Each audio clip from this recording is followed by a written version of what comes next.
Vamos a dar comienzo a la tercera y última parte de la clasificación de enfermedades y condiciones periodontales y periimplantarias. En la primera clase ya hablamos de salud periodontal y enfermedades y condiciones gingivales. En la segunda clase de clasificación vimos las formas de periodontitis. Y en esta última clase nos centraremos en otras alteraciones que afectan al periodonto y en las enfermedades y alteraciones periimplantarias. Comenzaremos con otras alteraciones que afectan el periodonto y dentro de ellas con los desórdenes sistémicos que pueden resultar con pérdida de los tejidos de soporte independientemente de la periodontitis. Varios trastornos pueden alterar el tejido periodontal y causar pérdida de hueso alveolar independientemente de la periodontitis inducida por placa.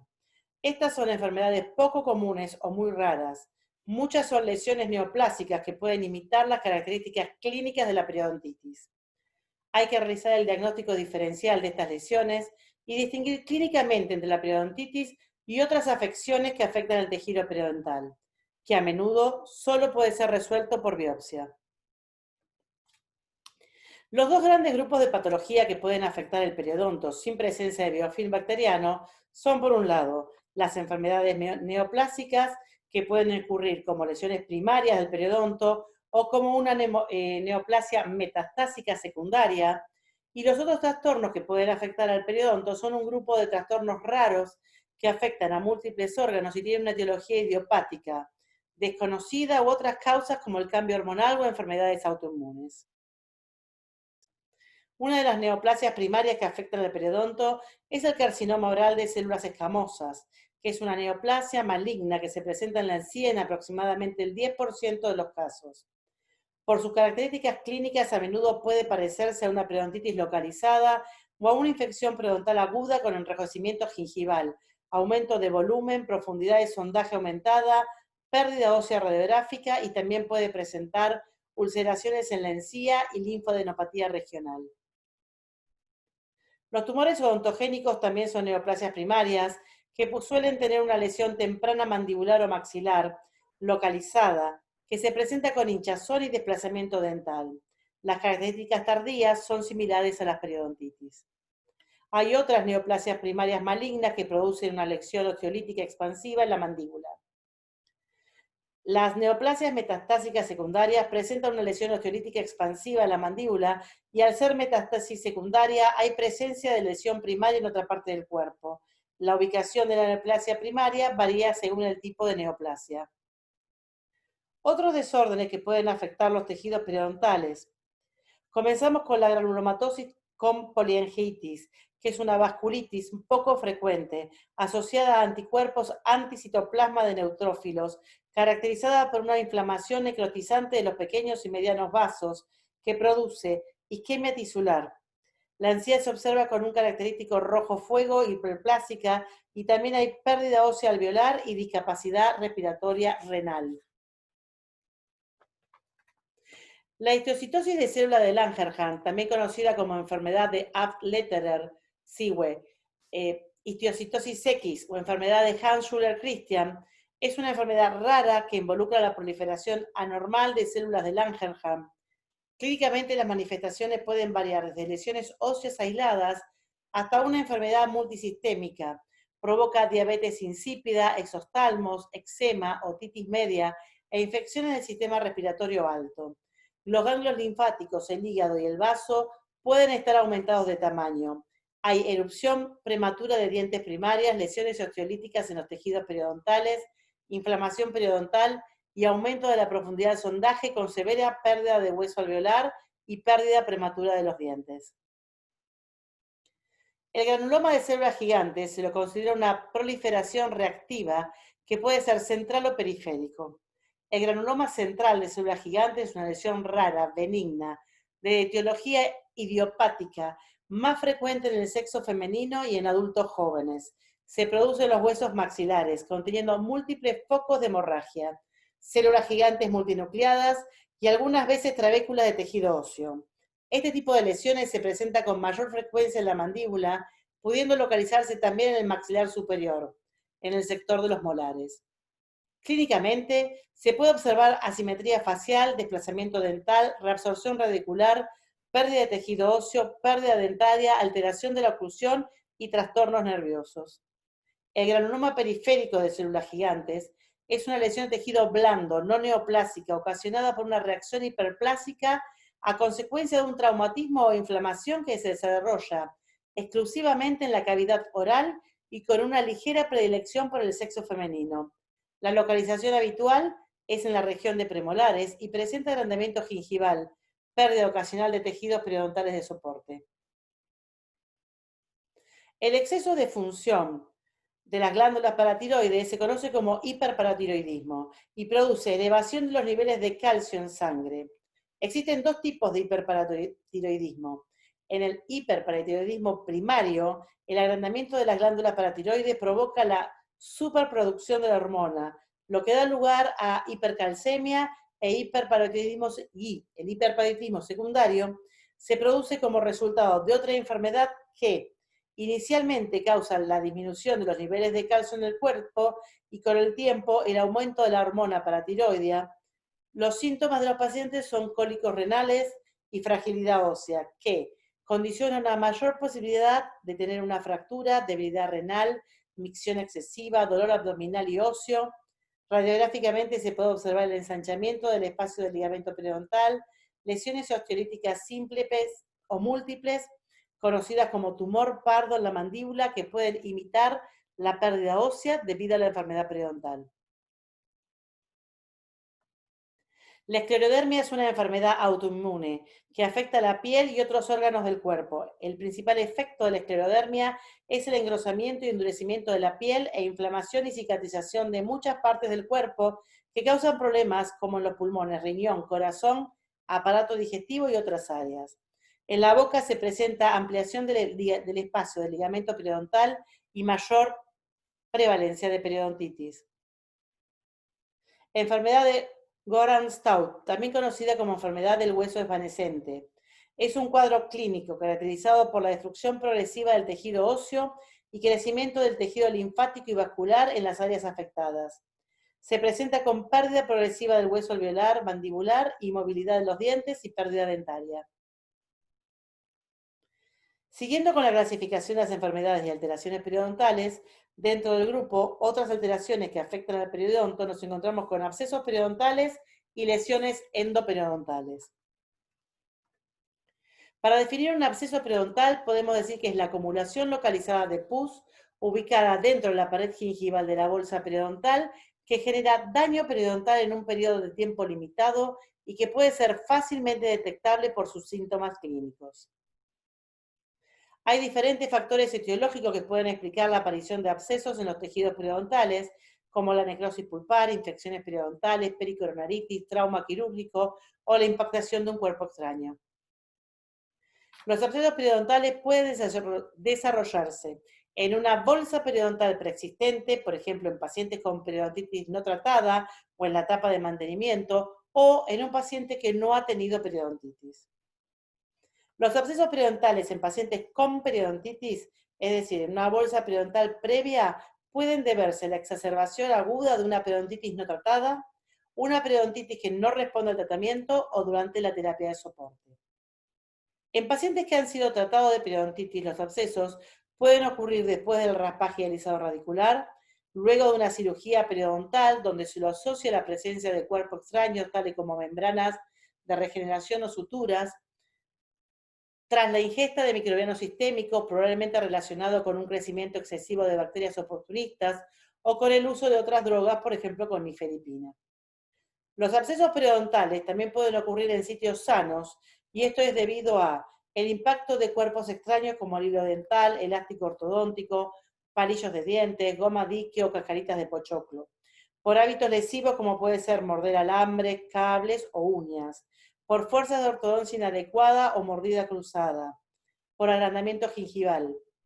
Y hay alteraciones en la superficie de la raíz que incluyen las alteraciones anatómicas graves como el diente invaginado u odontodisplasia, que también pueden favorecer a los abscesos.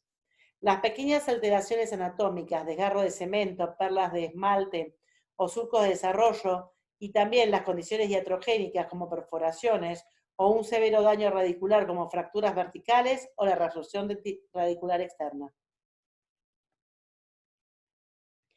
Paciente en mantenimiento periodontal que concurre en la consulta manifestando dolor localizado en la masticación en la pieza 35. Se observa fístula por vestibular de la misma, profundidad del sondaje localizada por distal de 10 milímetros. Se realiza fistulografía y se observa que la lesión proviene de una bolsa periodontal profunda que ha sido reinfectada y se procede al tratamiento. Se consideran lesiones endoperiodontal al estado clínico que involucra la pulpa y los tejidos periodontales. Pueden ocurrir de forma crónica o aguda. Se ha establecido que las lesiones endoperiodontal están asociadas con diversos grados de contaminación microbiana de la pulpa dental y de los tejidos periodontales.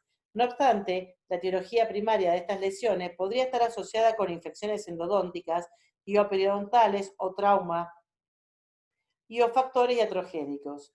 Deben clasificarse de acuerdo a sus signos y síntomas, ya que tienen un impacto directo sobre el pronóstico y tratamiento.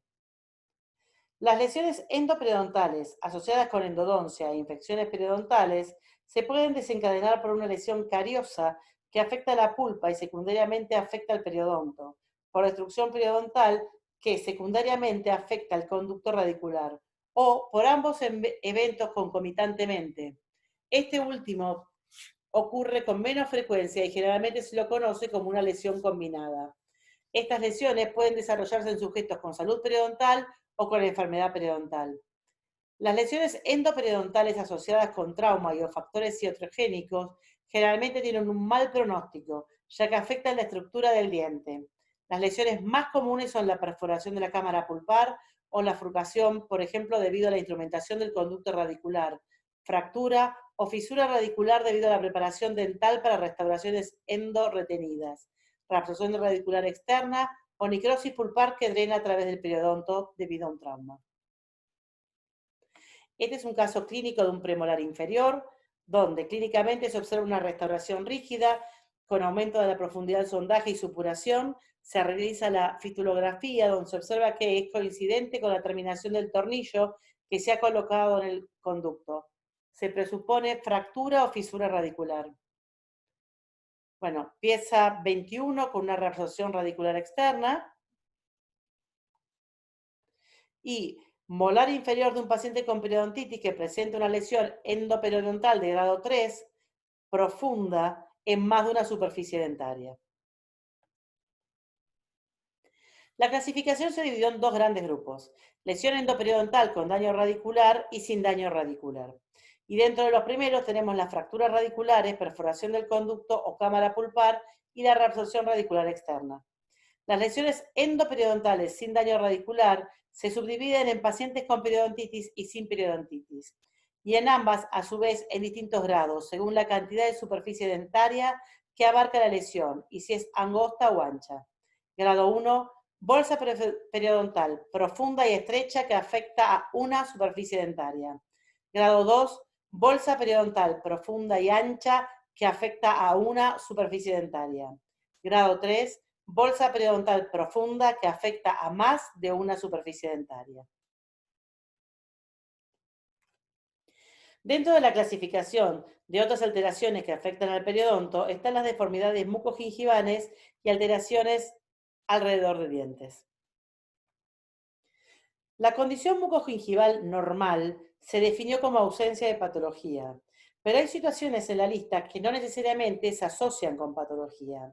Por el contrario, puede asociarse con salud. Por ejemplo, la salud periodontal puede mantenerse aún en ausencia de encía queratinizada o un vestíbulo poco profundo. Los frenillos, si el paciente tiene un buen control de placa y mantenimiento profesional adecuado, no producen patología.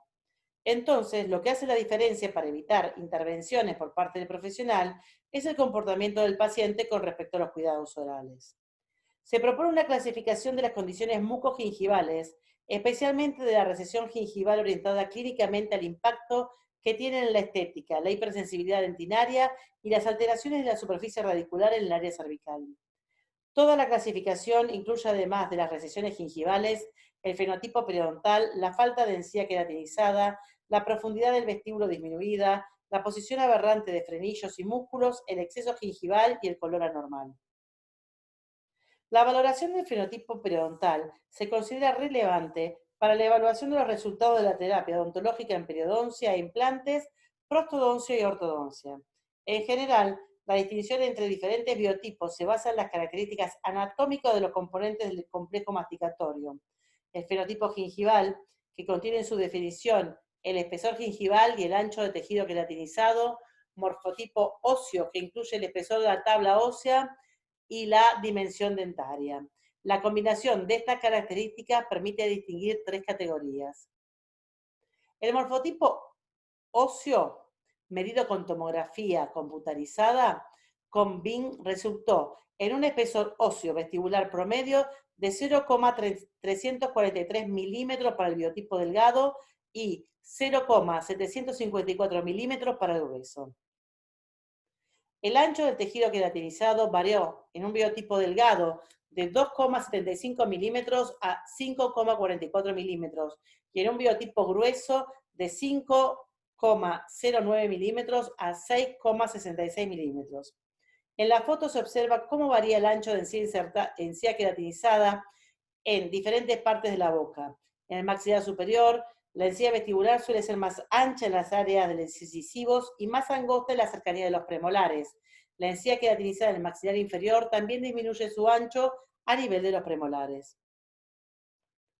El biotipo festoneado fino es en el que hay una mayor asociación con una corona dentaria triangular alargada, convexidad cervical sutil, contacto interproximal cerca del borde incisal y presenta una zona estrecha de encía queratinizada, gingiva delgada y delicada y un hueso alveolar relativamente delgado. El biotipo grueso festonado tiene una encía fibrosa gruesa, dientes alargados, una zona estrecha de encía queratinizada y un festoneado gingival pronunciado. El biotipo grueso plano muestra coronas dentales de forma cuadrada, con convexidad cervical pronunciada, el contacto interproximal es grande y localizado, más apicalmente presenta encía gruesa y fibrosa, la encía queratinizada y el hueso alveolar son anchos. Se llama recesión gingival a la migración apical del margen gingival con respecto al límite amelocementario. El espesor gingival varía de 0,63 milímetros a 1,79 milímetros. En una evaluación de espesor gingival, la zona más delgada se encontró alrededor del canino y varió de 0,63 milímetros a 1,24 milímetros. La posición dentaria aumentada, la posición dentaria aumenta la variabilidad del espesor gingival. Un diente ubicado hacia vestibular está frecuentemente asociado a encía delgada y tabla delgada. Se propuso en esta clasificación seguir la clasificación de Cairo para recesiones, que es una clasificación orientada al tratamiento para pronosticar el potencial de cobertura radicular a través de la evaluación del nivel de inserción clínica interdental. La recesión de tipo 1, hay recesión gingival sin pérdida de inserción interproximal. El límite amelocementario interproximal clínicamente no es detectable ni por mesial ni por distal de la pieza. Recesión tipo 2 es una recesión gingival con pérdida de inserción interproximal. La cantidad de inserción interproximal medida desde el límite amelocementario interproximal hasta la profundidad del surco es menor que la pérdida de inserción vestibular medida de igual manera. La recesión tipo 3 presenta recesión gingival con pérdida de inserción interproximal, donde la pérdida de inserción interproximal es mayor a la pérdida de inserción vestibular. La estética se está convirtiendo en una preocupación para los pacientes, en particular cuando se requiere tratamiento dental. Se han determinado factores que contribuyen para la estética de la sonrisa y la recesión gingival se halla entre estos factores a tener en cuenta. Hay que evaluar bien la necesidad de tratamiento ortodóntico, ya que existe la posibilidad de iniciar o aumentar una recesión gingival durante o después del tratamiento de ortodoncia. La hipersensibilidad dentaria, que es una condición de dolor transitoria corta y aguda que resulta inmediatamente de la estimulación de la dentina expuesta y su resolución, puede afectar la calidad de vida. La recesión gingival está incluida en los factores de riesgo para hipersensibilidad dental, al igual que diferentes condiciones del diente, incluyendo caries radicular y lesiones cervicales no cariosas, que pueden estar asociadas con una recesión gingival. La presencia de lesiones dentales no cariosas causa modificaciones en el cuello dentario con una posible desaparición del límite amerocementario y o la formación de concavidades de diferente profundidad y extensión. En el año 2010, Piniprato y colaboradores realizaron un estudio clasificando las concavidades de la superficie radicular que incluye 4 escenarios diferentes. Clasificó la presencia o esencia del límite amerocementario como clase A, límite amerocementario detectable, y clase B, límite amerocementario indetectable, y la presencia o esencia de concavidades cervicales en la superficie de la raíz como clase positiva, presencia de un escalón cervical mayor a 0,5 milímetros, o clase negativa, ausencia de escalón cervical. La presencia de lesiones dentales no cariosas se asocia con una reducción en la posibilidad de cobertura radicular.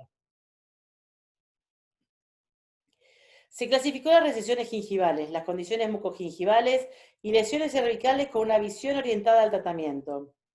La tabla de diagnóstico propuesta se basa en una matriz y se explica a través de los siguientes casos. Bueno, 1. Si hay ausencia de recesiones gingivales. La clasificación se basa en la evaluación del biotipo gingival, medido a través del espesor gingival y el ancho del tejido queratinizado, ya sea en una cavidad oral completa o en un sitio único. Si el paciente no presenta recesiones gingivales, se determinará el biotipo gingival.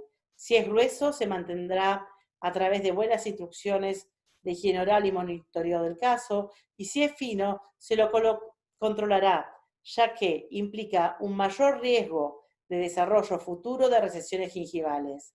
Con respecto a los casos con biotipo gingival delgado, la realización de cirugía mucogingival en sitios de alto riesgo podría considerarse para prevenir futuros daños mucogingivales. En presencia de recesiones gingivales, se tomará la clasificación de Cairo de recesiones, grado 1 a 3, y si a esto se le va a agregar la profundidad de la recesión en milímetros, el espesor gingival, el ancho de tejido queratinizado y la condición de la superficie de la raíz. Otros factores a considerar son la posición de los dientes, los frenillos y la profundidad del vestíbulo, y el número de recesiones adyacentes. El conjunto de datos obtenidos orientará a los profesionales hacia qué tipo de tratamiento se debe realizar. Dentro de la clasificación de otras alteraciones que afectan al periodonto, se encuentran las fuerzas oclusales traumáticas. Trauma oclusal es una lesión en el ligamento periodontal, cemento y hueso adyacente causada por fuerzas oclusales traumáticas. Dicho término es histológico. Sin embargo, un diagnóstico clínico del trauma oclusal puede ser hecho en presencia de uno o más de los siguientes signos: movilidad dental progresiva, movilidad dental adaptativa, frenitus, ampliación del espacio del ligamento periodontal, medido radiográficamente, migración dental, malestar y o dolor al masticar, reabsorción radicular e hipercementosis. El manejo clínico de las fuerzas oclusales traumáticas está indicado para prevenir y tratar los signos y síntomas. Trauma oclusal primario es la lesión que causa cambios tisulares producidos por fuerzas oclusales traumáticas aplicadas a un diente o dientes con soporte periodontal normal. Se manifiesta clínicamente con movilidad adaptativa no progresiva. Trauma secundario es la lesión que resulta en cambios tisulares producidas por fuerzas oclusales traumáticas aplicadas a un diente o dientes con reducción de soporte. Los dientes con movilidad progresiva también pueden exhibir migración y dolor en la función. Un periodonto reducido es solo significativo cuando la movilidad es progresiva, indicando que las fuerzas que están actuando sobre el diente exceden su capacidad adaptativa. Con respecto a las fuerzas ortodónticas, hay evidencia de modelos animales que sugieren que ciertas fuerzas ortodónticas pueden afectar negativamente al periodonto y dar lugar a la reabsorción radicular, trastornos pulpares, recesión gingival y pérdida del hueso alveolar. Por el contrario, hay evidencia de estudios observacionales que, con un buen control de placa, dientes con un periodonto reducido pero sano, pueden experimentar un movimiento dental exitoso sin comprometer el soporte periodontal. En conclusión, El trauma oclusal no causa periodontitis. Los estudios en animales y humanos han indicado cierta asociación entre el trauma oclusal y la progresión de enfermedad periodontal. Por ello, podría ser un cofactor para acelerar la destrucción periodontal en presencia de periodontitis. Una revisión sistemática reciente demostró que la terapia de ortodoncia tiene un mínimo efecto perjudicial para el periodonto. Además, no parece haber ninguna evidencia científica para demostrar que las fuerzas oclusales causan afracciones o recesión gingival. Se ha demostrado que la reducción de la movilidad dentaria puede mejorar los resultados de la terapia periodontal. Las terapias periodontales actuales están dirigidas principalmente a abordar la etiología, o sea, las fuerzas oclusales traumáticas. Los dientes con movilidad progresiva pueden requerir flexibilizaciones para la comodidad del paciente. Como algunos de los signos y síntomas de la fuerza oclusal traumática y del trauma oclusal también puede estar asociado con otras afecciones, se debe realizar un análisis diferencial apropiado para descartar otros factores etiológicos. En la clasificación de otras alteraciones que afectan al periodonto se encuentran los factores relacionados a los dientes y a las prótesis, que modifican o predisponen a enfermedades inducidas por placa. Varias condiciones asociadas con prótesis y dientes pueden predisponer a enfermedades del periodonto. Los factores localizados relacionados con los dientes que modifican o predisponen a enfermedades gingivo-periodontales inducidas por placa son los factores relacionados con la anatomía dentaria, es decir, proyecciones de esmaltes cervicales, perlas de esmalte, surcos de desarrollo, la proximidad radicular, las anomalías y fracturas y las relaciones interdentarias en la arcada dental. Están relacionadas con inflamación gingival inducida por biofilm de placa bacteriana y la pérdida de los tejidos periodontales de sostén. Los factores relacionados con las prótesis dentales que modifican o predisponen enfermedades gingivo-periodontales inducidas por placa están relacionadas con una vulneración de la inserción de tejido conectivo supracrestal con los márgenes de restauración, que se asocia a inflamación y pérdida de tejido de sostén periodontal. Las reacciones de hipersensibilidad que pueden ocurrir a los materiales dentales. El diseño, en la fabricación y colocación y los materiales usados para restauraciones dentosoportadas y los procedimientos de prótesis fija pueden estar asociados a retención de placa bacteriana, recesión gingival y pérdida de los tejidos periodontales de sostén. Las instrucciones y motivaciones en el control de placa autorrealizada y el cumplimiento de los protocolos de mantenimiento parecen ser los factores más importantes para limitar e evitar posibles efectos negativos en el periodonto asociado con prótesis fija y removible. El término espacio biológico se sustituye por tejidos supracrestales insertados, que se componen del epitelio de unión y del tejido conectivo supracrestal. La dimensión ápico-coronal de estos tejidos es variable. Clínicamente hay evidencia de que la colocación de restauraciones con márgenes dentro del área del tejido conectivo supracrestal insertado se asocia con inflamación y pérdida de soporte periodontal. Erupción pasiva alterada es una condición de desarrollo con anomalía de las relaciones dentoalveolares. Clínicamente, esta condición se caracteriza por el margen gingival y a veces el hueso ubicado a un nivel más coronal, que produce una pseudobolsa y problemas estéticos. La corrección de esta condición se puede lograr por cirugía periodontal. En conclusión, factores anatómicos y relaciones dentarias pueden aumentar la retención de placa. Los márgenes ubicados dentro del surco no causan inflamación si hay un buen control de placa y mantenimientos periódicos. Los procedimientos protéticos están frecuentemente asociados a retención de placa y pérdida de inserción. También pueden existir reacciones de hipersensibilidad a materiales dentales y los márgenes de las restauraciones localizadas en epitelio de unión o en el tejido conectivo supracrestal se asocian a inflamación y potencial recesión. Enfermedades y alteraciones periimplantarias. Los implantes dentales osseointegrados se han vuelto cada vez más populares en el tratamiento de reemplazo de dientes ausentes o perdidos.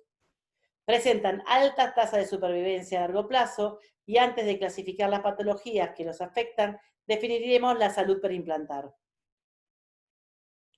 La salud periimplantar comparte muchas características clínicas comunes con la salud periodontal. Está claro que hay diferencias estructurales entre los dos escenarios. Se deben realizar evaluaciones clínicas periódicas, al menos una vez al año, como parte de los exámenes orales de las condiciones de los tejidos blandos alrededor de los implantes, que deben incluir el registro de la higiene oral y la profundidad del sondaje, que implantes dentales en salud debería ser igual o menor a 5 milímetros. Araujo y Linde concluyeron que la salud periimplantar prevé de la ausencia de eritema, sangrado de sondaje, hinchazón y supuración. Por ello, el diagnóstico de salud preimplantaria requiere que existan ausencia de signos clínicos de inflamación, ausencia de sangrado y o supuración tras un sondaje cuidadoso, ningún incremento de la profundidad del sondaje en comparación con exploraciones anteriores. Cabe observar que las profundidades de sondaje dependen de la altura de los tejidos blandos en la localización del implante, por lo que no es posible definir un rango de profundidad de sondaje compatible con la salud. Tienen más importancia los signos clínicos de inflamación.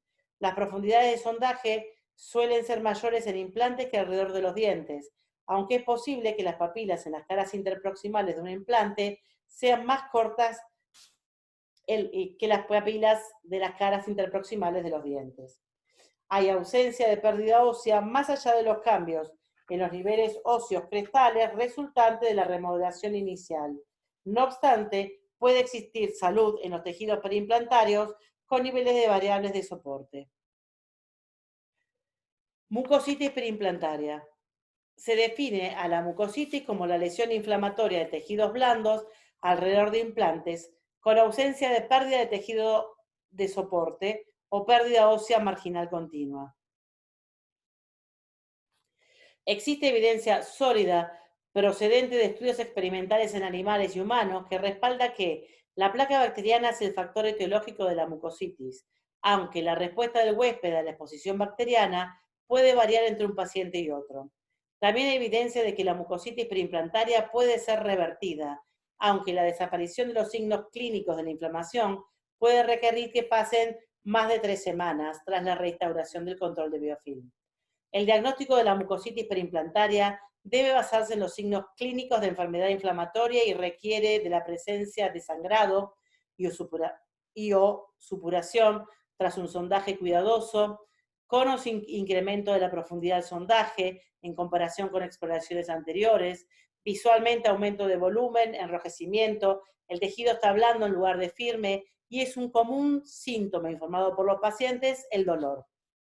Ausencia de pérdida ósea más allá de los cambios en los niveles óseos crestales resultantes de la remodelación inicial ósea, y hay que observar que pueden existir mucositis periimplantarias alrededor de implantes con niveles variables de soporte óseo.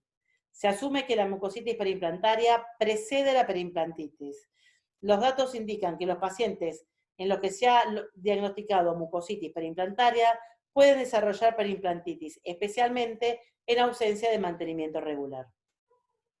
Periimplantitis. Se define periimplantitis como la condición patológica asociada a placa que ocurre en los tejidos alrededor de implantes, caracterizada por inflamación de la mucosa y pérdida progresiva del hueso de soporte.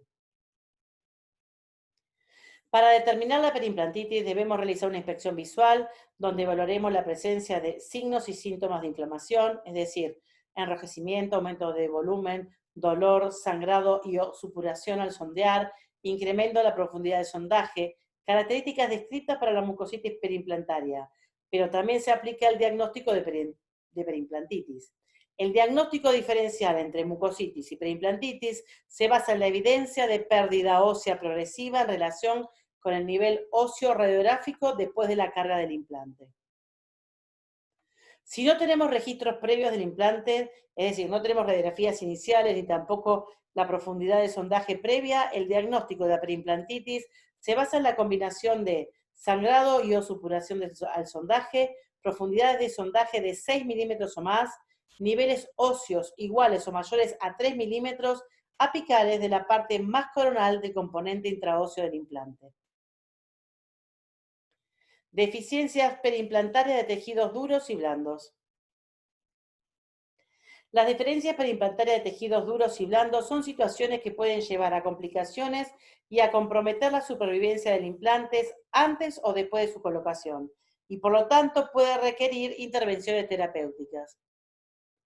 Se han identificado una gran cantidad de factores etiológicos que pueden llevar a deficiencias de tejidos duros y blandos, que pueden provenir del proceso cicatrizal después de la pérdida dentaria, que conducen a disminución de las dimensiones del proceso alveolar, pueden ocurrir mayores deficiencias óseas en sitios expuestos a la pérdida de soporte periodontal, infecciones endodónticas, fracturas longitudinales, tabla vestibular delgada, posición vestibularizada o lingualizada en relación con el arco, extracciones traumáticas, neumatización del seno, medicamentos y enfermedades sistémicas que reducen la cantidad de hueso formado, agenesia dentaria, presión de prótesis removible con soporte de tejidos blandos. Los factores asociados con la recesión de la mucosa preimplantaria incluyen la mala posición de los implantes, la falta de tabla ósea vestibular, el tejido blando delgado, la falta de tejido queratinizado, el nivel de inserción periodontal de los dientes adyacentes y trauma quirúrgico. La necesidad de una banda adecuada de tejido queratinizado en los sitios del implante ha sido discutido. La presencia de mucosa queratinizada puede tener ventajas en cuanto a la comodidad del paciente y la facilidad de eliminación de la placa en el mantenimiento a largo plazo de la salud periimplantaria. Cuando hay más de un factor que conduce a deficiencias de tejidos duros y blandos y aparecen juntas, la gravedad de la condición resultante puede aumentar. Los esfuerzos deberían hacerse para identificar mejor la importancia relativa de estos factores etiológicos y desarrollar estrategias para contrarrestar sus efectos negativos sobre el bienestar de nuestros pacientes. Con esto terminamos las clases de clasificación. Recuerde que si tienen dudas o quieren ampliar la información, deben recurrir a la clasificación de enfermedades y condiciones periodontales y periimplantarias, cuyas citas están en esta diapositiva, y muchas gracias por la atención.